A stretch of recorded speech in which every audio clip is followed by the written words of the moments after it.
Welcome to the Great Detectives of Old Time Radio. From Boise, Idaho, this is your host, Adam Graham.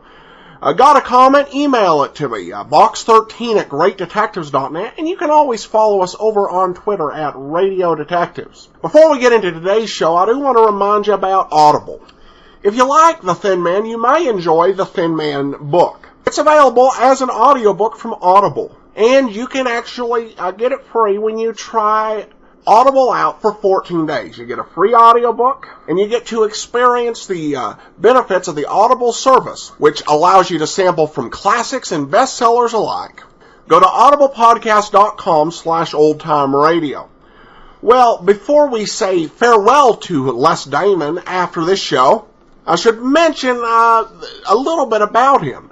He's best known for playing the Falcon in the vast majority of circulating episodes of The Falcon. He's in that role, but he's played other detectives as well, such as Mark Saber of the Homicide Squad over on ABC, and he also played Pat Abbott in The Adventures of the Abbotts.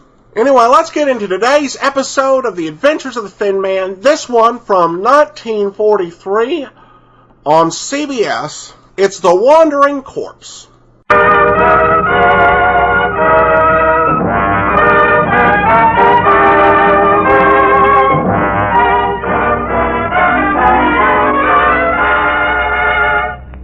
Toast Posties present. Hey, get that name right, my confused friend. It's Post Toasties. Post Toasties.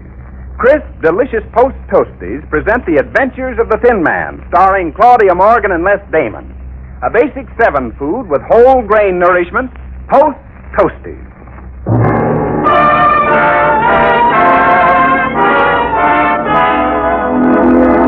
It's early evening, and we find our old friend Sheriff Ebenezer Williams ringing the doorbell of Nick and Nora Charles' apartment. Nicky, darling, I didn't expect... Oh, Eb Williams. Howdy, Nori. Eb, darling, come in. Well, Where's Essie? oh, she's coming on a later train. And don't let Essie hear you call me darling. Everybody's a darling tonight, Eb. This is going to be the most wonderful anniversary Nicky and I ever had. If he remembers about it, the big goon. Well, did he forget? He didn't mention a word about it all day. Oh, well, I reckon he's trying to tease you.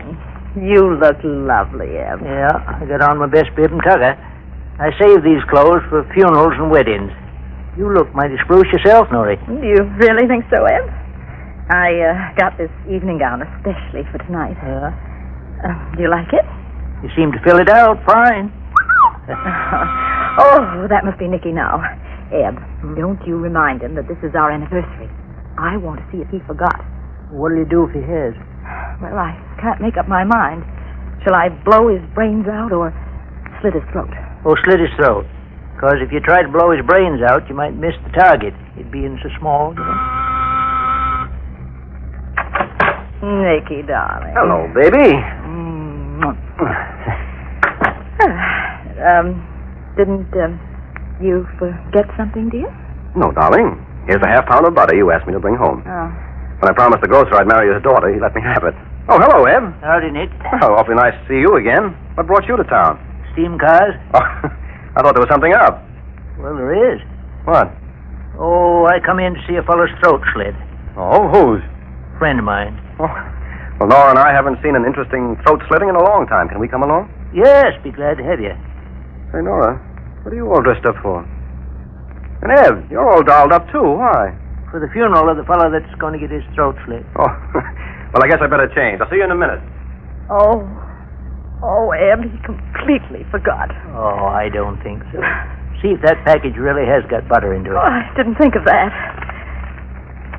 Oh, Eb. Huh? It is butter.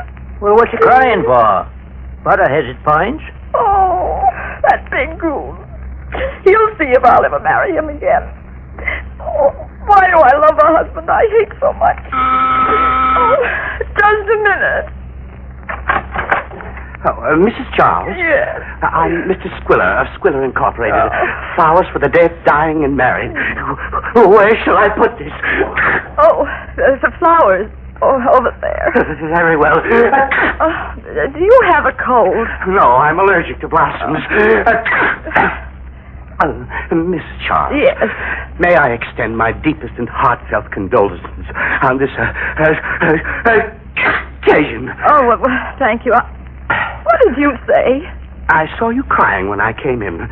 Perhaps he's happier in another world. Mm-hmm. Who can tell? My deepest sympathies, madam. My heart bleeds for you. You'll get my bill in the morning. Goodbye. Allergy in a country churchyard. Look at that bunch of posies he sent. Wonder if I'm celebrating an anniversary or winning a horse race. Let's see what the ribbon says.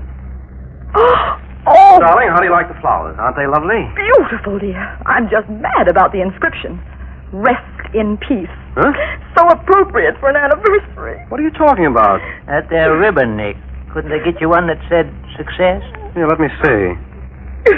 Lilies. This is a funeral bower. Where are the jewels? What jewels, dear? I bought a necklace and told him to send it with the flowers. You expect me to believe that? But I did. You forgot our anniversary entirely. Oh, darling, don't you see? I did send you flowers. They were delivered here by mistake. But I bought a gift for you, too. You're just making that up. You don't love me anymore. But I do love you. You hear that, Eddie? He's shouting at me now. I'm going back to the flower shop and find out what happened. You mean you're running out to buy me something? Oh, I know all your little tricks. All right. You can come along. And you can come, too, Eb, as a witness. Maybe that funeral wreath isn't so inappropriate for our wrecked marriage. Rest in peace. Oh, Eb.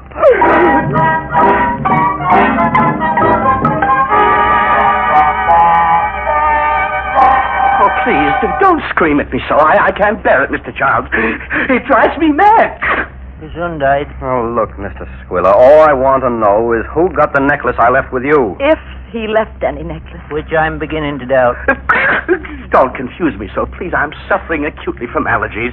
I'm sneezing my brains out. I hardly know what I'm doing anymore. All right, look, I'll make it simple. I got a funeral wreath. Now, you must have delivered my flowers and the jewelry to somebody else. Do you suppose that's what I did? Yes, I do. Probably you sent it to the person who was supposed to get the funeral wreath. Why, of course, I remember now. How perfectly idiotic of me. Yes, well, where did you send my jewels and the flowers? Let me see now. Oh, here's the card. Mrs. Gwen Gray Gilroy, 1408 East 86th Street. Gwen Gray Gilroy. Nicky, isn't she that showgirl who threatened to commit suicide when you married me? Which one do you mean, dear? The one you nicknamed Strikeout, because she had so many curves. She called you Sugar Man. Oh, I'm sure it's not the same person. She married a millionaire named Gilroy. I read it in the papers.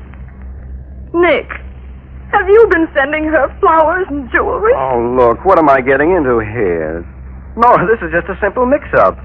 Probably due to Mr. Squiller's allergy. I'm so sorry all this happened. My nose is just driving me crazy. Why don't you quit the flower business if you're allergic to flowers? Well, how can I quit when I'm losing money? It's a vicious circle, starting from my nose and ending with my bank account. Believe me, when I think of my troubles, I could weep. Come, Nicky. We're going to Mrs. Gilroy's. And if what I suspect is true, you're going to be dead before morning. Oh, will he really, Mrs. Charles? Yeah, you can depend upon it, Mr. Squiller. In that case, remember where to buy your flowers for the funeral, Mrs. Charles.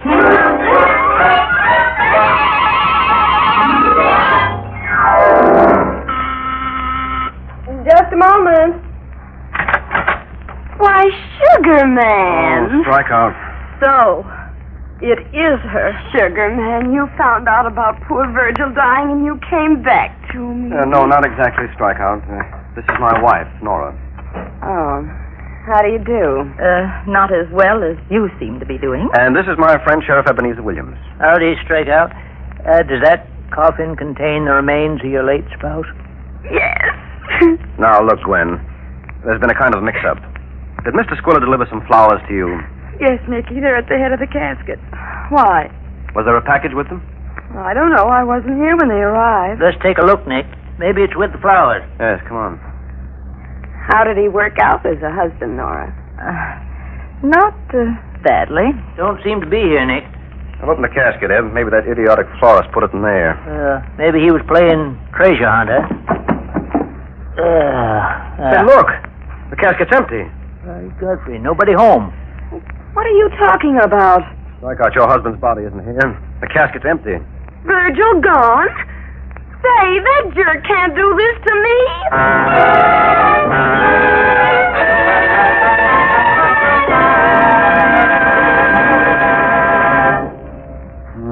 Too bad Nick didn't send that package by post. Toasties, Ted. Huh? Whenever you say post, follow up quick with Toasties. Post Toasties. You know, delicious, crisper cornflakes. Oh, yeah, but I'm talking about a package. Large or small. You know, Ted, Post Toasties come in different size packages. Well, sure they do. And my friend, when you always buy the largest package instead of the smallest size, you save up to 17 cents on every dollar spent for Post Toasties. Now, that's something you can count on, a basic saving. Hey, did you say Basic 7? But you know, Post Toasties are a Basic 7 food, one type of food our government urges us to eat for wartime strength and fitness. Post Toasties are a swell source of quick energy with whole grain nourishment, including iron, niacin, vitamin B1. Oh, what do you know? I've been eating Post Toasties just because they taste so good. Well, you keep right on, my friend. Enjoy that good ripe corn flavor, that toasty crispness, that valuable whole grain nourishment. Enjoy Post Toasties. A delicious, nourishing, crisper Basic 7 food, Post Toasties.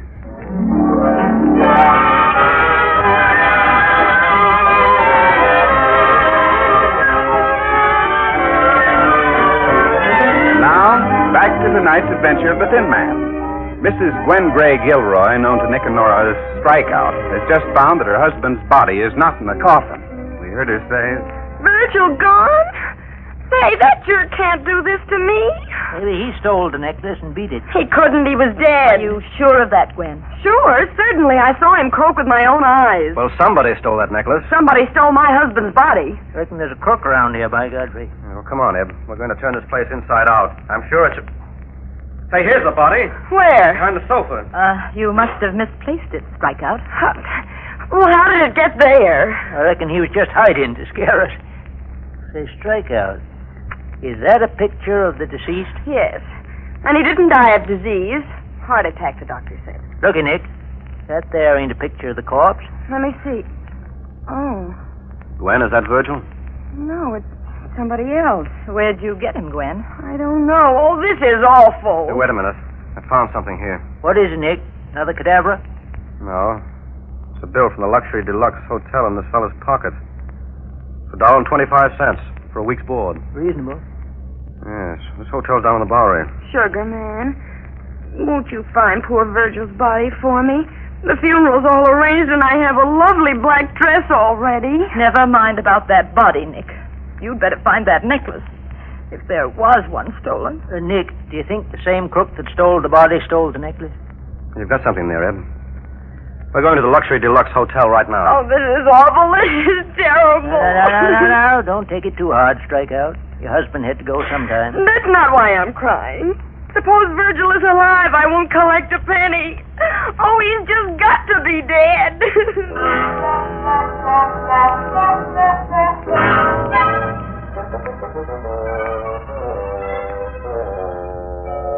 Good evening, friends. Welcome to the Luxury Deluxe Hotel.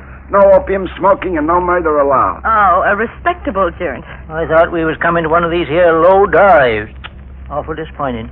Well, friends, would you like a room with a window or just a room? Not exactly. You see... Here, my friend. Where'd you get my watch? Oh, that's just to show how honest we are. Don't you recognize me, Nicky?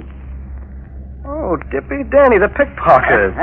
What are you doing here? Well, I decided to go straight for the duration. My contribution to the war effort. Danny, this is my wife, Nora. How do you do? Are you a very experienced pickpocket, Mr. Dippy? No, I've had me hands in some of the most well-greased pockets in this country. Here's your change, please. Oh, thank you. And this is my old friend, Eb Williams. Howdy, Dippy. Hello, son. Here's your wallet. Mr. Dippy looks so... Godfrey, how do you do it? I'll show you later if you want to know. Hey. What you got in that sheet over your shoulder, son? All right, Ed. Put him down there and uncover him. Okay, baby, dokey. He does it. You recognize him, Danny? Kind of stiff, huh? Yeah, I know him. Who is he? Fellow named Joe Jones. Died here 3 days ago. We found him in a swanky apartment uptown.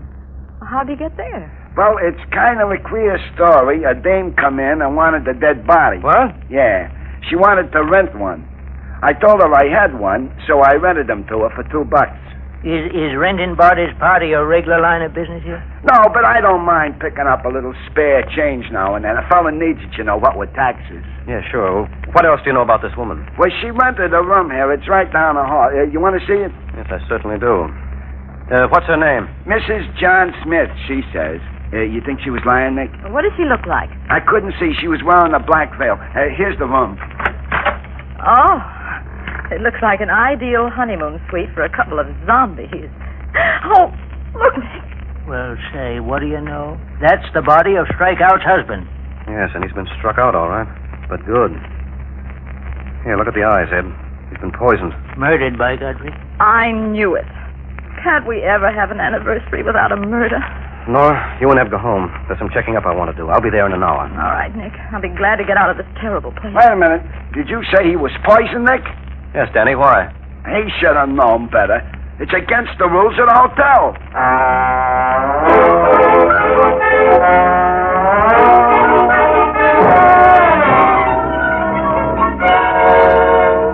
The only way we'll find out who stole that necklace is by solving this murder. I'd like to have a nice, cozy talk with Strikeout. Oh, no, you don't. Not on my wedding anniversary. But, well, Eb, you think you can find out what I want to know from Strikeout? Sure thing. You know how I handle women, Nick. All right, Eb. You get her to tell you everything she can about Barton Bellows. Yeah? She's been seen around with him.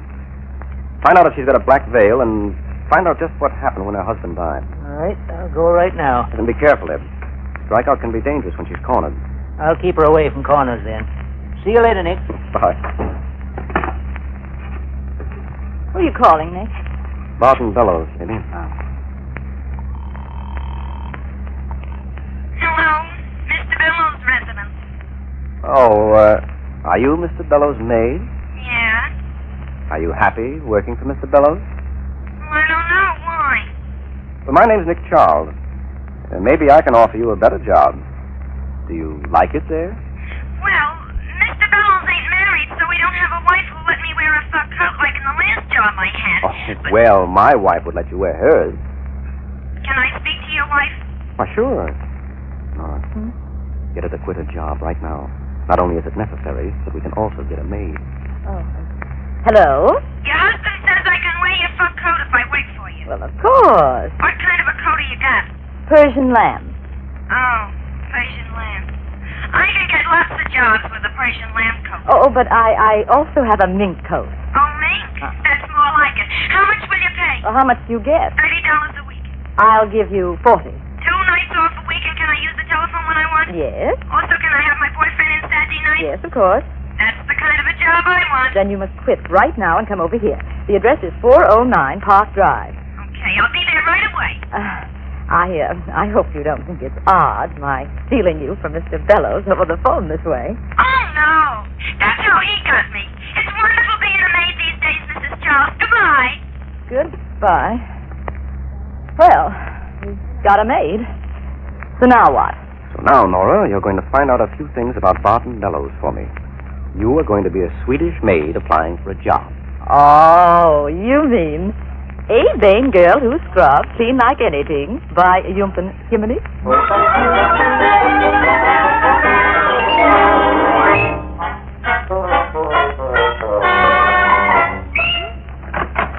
Good evening. Are you Mr. Bellows? Yes. A vain expert Swedish maid, cook, housekeeper, nurse, a laundress, and dishwasher. Have used quit a job and told my madam to go to... maybe you have a job for me? Do I have a job for you? Come right in. You were sent from heaven. No, I come from Brooklyn. I mean, my maid just quit. I need someone to take care of my house. I'll pay you anything you want. Oh, is that picture of your wife? Well, no, not exactly. This beautiful woman, she writes, to Barton, the one and only in my life, all my love, Gwen. If she's not your wife, why does she love you? Well, she's kind of a friend of mine. I'm not married. Oh, not married? I am not married, too. Well, I hope you'll like this job. I'll do anything you want to make you happy. Will you marry me? Well, no. I think I go home. No, please. I'll be nice to you. That won't be hard. You're very pretty. You think so? Yeah. I think maybe I stay. Look at this drawer, so messy. Full of old letters. What are you doing there? I must see if you pay your bill. I don't work for a man who does not pay his bill. Here is interesting letters. Dearest Barton, I don't think poor Virgil can live very much longer. The old goat is due to kick the bucket soon, and we can get married. Give me that. It is from that Gwen. So you want to marry her? Well, that's none of your business. Where I work, everything is my business. You have a little bottle here, a little bottle of pills. I wonder what they are. Yes, don't open that. Take your hands off me or I smack your face. Here is your bottle of pills. I don't think they would be so good for me anyway. I think you'd better leave. I'm afraid I can't use it. Leave? You bet by Jiminy I leave. They will not work such filthy place. Look at these dishes. Get out of here. You insult me. Hey, quit. Look at this bath. Filthy. Ye are a beast. Good night.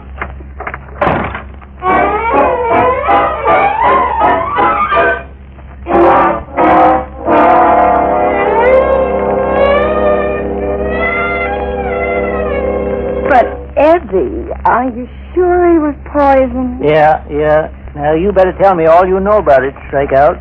This is murder. You can go to jail for that, by Godfrey. Have you told the police yet? No. Don't tell them, Eddie. I'm sure they'll suspect me. You will be a nice little boy and not mention a word about it. Well, it ain't easy to keep a thing like this secret. I know, but won't you do this for poor little me? If you kept the thing like... Ain't you misplaced your arm, Strikeout? Oh, don't misunderstand, Eddie. I'm just telling you because I'm frightened. You're just like my daddy. You know what he used to do when I was frightened? Don't knock my derby off. What? He used to hold me in his arms like this and then kiss me like this. Your daddy done that? Mm-hmm. Sweet papa. You're sweet too, Eddie. You won't call the police, will you, Daddy? Well, I reckon I'll think about it. Where's your clothes closet, Strikeout? There. Why? I just want to take a look. You wear this black veil very much? What do you want with that veil? Hello, darling. I see you have company. Barton, I didn't hear you come in. Ed, this is Barton Bellows. Howdy, Barton. Hello. Gwen, I've got to talk to you. And I got to see you, too. They found Virgil's body. I'll open it. Oh, hello, Ed. Why, Nora and Nick. Come in, Jim. Your lipstick smeared. I reckon I got that comforting Strikeout here. Sugar man, you won't let him call the police, will you? Just wait a day until I see my lawyer. Strikeout, is that man Barton Bellows? That's him. The Swedish maid. Say, what is this all about? You'll find out in a minute. Mr. Bellows, you better sit down. Sugar man, what are you going to do? Strikeout, who was here on the night that your husband got killed? Just Barton and me and Virgil. Why? When did he die? About 9 o'clock. We had brandy in this very room. And Virgil stood up and collapsed. What did he do with the body? Barton put a sheet over him. I was hysterical, so Barton gave me a sedative, and I went to bed. I see. Ed, did you find anything here? Yeah, this black veil, Nick. Just like the kind that your pal Dipper sees. Nicky, sugar man, what's the veil got to do with all this? Gwen, the person who murdered your husband tried a very slick trick. The killer obtained the body of a man who died naturally and put it under that sheet to deceive the examining doctor. Your husband's body was hidden in the luxury deluxe hotel in the Bowery. It was hidden there by a woman who wore a black veil, Gwen. The killer had only one problem. The bodies had to be exchanged again. The poisoned man's body would have been buried, and nobody would even know your husband was murdered, Gwen. Isn't he brilliant? Only one thing went wrong with this almost perfect murder, Gwen. The killer planned to change the bodies tonight. But after the corpse of the Bowery derelict was removed from the coffin, There was an interruption. Flowers arrived. The flowers that were sent here by mistake. So the killer quickly hid the corpse behind the sofa. Well, how do you know that? I checked with Mr. Squiller, the florist. He heard something being moved about just before he came in. Now, whoever moved that corpse is the killer. Now, Gwen, the elevator boy said you left word when you went out to let Mr. Squiller in with the building's passkey. That sounds like a good alibi, but can you prove you were out of the house at that time, Gwen? You're not going to get away with this. Grab her, Nick. She's going for that drawer. Strike out, don't Get try her it. up. Done by Godfrey. Stand back, all of you. First one who makes a move to touch her, he's going to get killed. I'm getting out of here. All right. Who's turning off the light? Nick, you're going to get away. All right, go. Here, light a match. Okay. Nora, turn on that switch. That one over there. All right. Ed, take this gun and cover Bellows. Shoot the kill if he tries anything. Are you crazy? She was trapped and she committed suicide. The gun's still in her hand. She shot herself. Nicky, is she dead? No, baby, it's just a flesh wound. She'll be okay. Phone the police and tell them to send an ambulance. All right. Bellows, you're under arrest for murder. You don't know what you're talking about. Her attempt to kill herself proves she's guilty. You see Gwen's wristwatch? The crystal doesn't get crushed when you try to commit suicide. It got crushed when you grabbed her arm in the dark and twisted it and turned the gun on her. You murdered her husband. Nora got one of the poison pills you used when she went to your apartment. You'll never be able to prove this. I got proof already, pal. For instance, you're the only one that would be familiar enough with this room to know where the light switch is. And what's more, you left fingerprints all over that room at the Hotel Luxury Deluxe when you come down there in the dress and clothes that you stole from Gwen. Yes, what else have I done? You stole your necklace, Nick. Here it is. Where'd you get that? Out of your pocket. Why, Eb, I didn't know you were a pickpocket. I got Danny the Dipper to show me how to do it. Well, that about clinches it, Bellows. That proves you were here when the flowers arrived. You murdered Virgil Gilroy because you wanted to marry Strikeout after she inherited his dough. And stop shivering, Bellows. You'll be warmed up soon enough.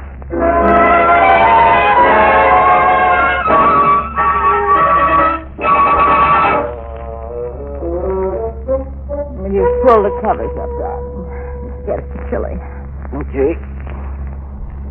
Hey, is that better? Mm-hmm. What made Barton Bellows steal the necklace? Well, he got cold feet when he was interrupted by Swiller. He figured it would come in handy if he had to clear out in a hurry and needed money fast. Why'd Strikeout pull that gun? Well, she thought she was being framed and she lost her head. Hey, does that clear up everything? Mm-hmm. Darling, it was a lovely anniversary. Even if we did have to celebrate rather late. Uh-huh. Should we go to sleep, dear? No. Let's stay up and remember old times. That's what people should do on anniversaries. Oh, but Nora, I want to sleep. You didn't feel that way on our wedding night. No? You're getting old, Nicky. Who's getting old? I can stay awake forever if I want to. Me getting old? It's ridiculous. I can stay up all night for a week if I want to. I just don't want to now. You're fibbing. You can't. Okay, I'll show you. Let's talk about anything you want to, as long as you want to. Nicky, do you remember what you said when I first met you? Mm-hmm. What did you say? Well,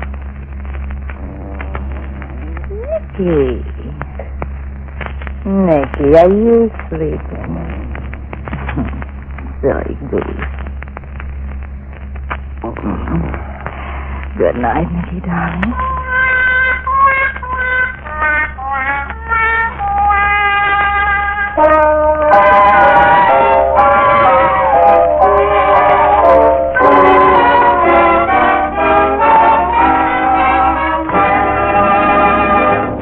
Now, when that sleepy pair wake up in the morning, they'll be ready for breakfast. So I'll just slip out the kitchen and see what's there. The icebox, there's cream, milk, pears. Oh, yeah, there it is, right up there on the pantry shelf. Post Toasties, all the makings for a swell breakfast dish. Crisp Post Toasties with juicy, ripe sliced pears on top and rich milk over all. Boy, these delicious cornflakes taste so good and stay so crisp. Why, there's a wake-up smile in every tempting spoonful.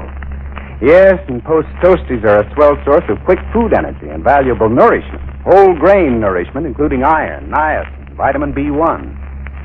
Post Toasties are one type of cereal nutritionists say we should be sure and eat every morning. Yes, a breakfast including fruit, milk, toast, a beverage, and a generous helping of Post Toasties is a nourishing, adequate breakfast. One that'll help prevent mid-morning fatigue, help promote good spirits and real working efficiency. So keep that in mind, won't you? And tomorrow, well, every morning, help yourself to get off to a good start with a really good breakfast, including Post Toasties, a delicious, crisper, Basic 7 food. Post Toasties. Tune in next week to radio's most popular mystery comedy, The Adventures of the Thin Man, brought to you by Crisp Post Toasties, a Basic 7 food. Listen next week when Nick and Nora investigate the stolen jewelry racket and discover it's a short step from hot rhinestones to cold tombstones. This is the Columbia Broadcasting System. Welcome back. I love the Swedish Maid routine by Nora Charles. That was a classic. And of course, a reminder of why husbands are well advised to always remember the anniversary. It's a nice blend of comedy and mystery. This episode's also the first one where we get to hear Eb Williams, who's actually a pretty fun character. He's got this Vermont accent. At least that's kind of where when I hear that, it's on the radio, it's kind of a New England country accent.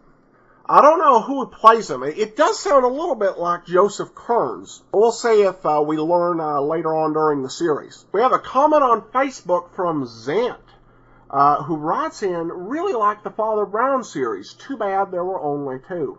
Well, thanks so much, Zant. Much appreciated. I am actually looking at, in the near future, doing another Chesterton story. The Man Who Was Thursday, from the Mercury Theater, with Orson Welles in the role for one of our mystery specials. So much appreciated there.